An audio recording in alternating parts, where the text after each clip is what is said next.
fall-through cutting models, such as the Portrait and Cameo, have a cutting strip. This strip is designed to prevent damage to the blade or the actual machine when cutting materials that bypass the cutting mat, such as vinyl, for example. If you cut too deeply with a material that bypasses the cutting mat, you can potentially cut past the material and into the cutting strip.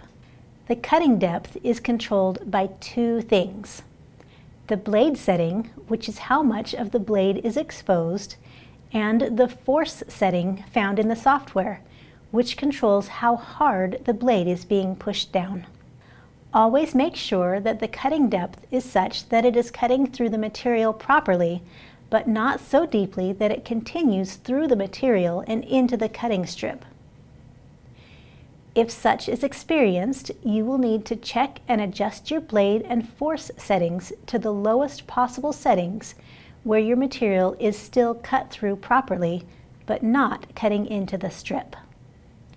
Indentations on this strip are normal and will be experienced even if you do not cut all the way through into the strip.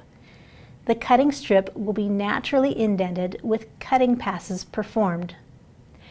Fraying and deep gouges your fingernail can fit into, however, indicates a problem.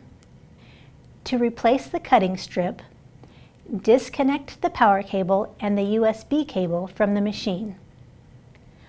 Open the cover and remove the blade or tool from the carriage.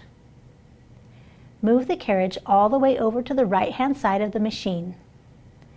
Peel off the clear plastic layer from the current cutting strip on your machine and remove the entire yellow adhesive layer.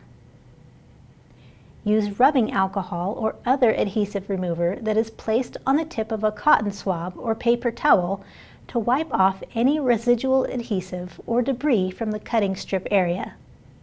Take the new cutting strip and peel back approximately half of the release liner. Fold this over to the other half of the release liner.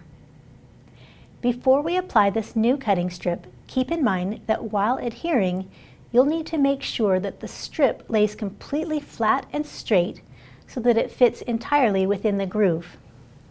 If the cutting strip is uneven or curved, this can cause incomplete cutting results or other malfunctions. Mistakes that need to be fixed by pulling it back up and reapplying it can cause bumps to appear in the cutting strip. Once you're ready, adhere the cutting strip starting from the left side of the machine with the adhesive side down along the front edge of the groove. Make sure to leave a small gap between the cutting strip and the left edge of the groove. Next, pass the right end of the cutting strip underneath the carriage and then move the carriage to the left-hand side of the machine. Take care that the cutting strip and release liner do not get caught up in the carriage. Finally, peel off the remaining release liner and then adhere the rest of the cutting strip in the groove. Ensure that the cutting strip is applied so that it continues to lay completely flat and straight.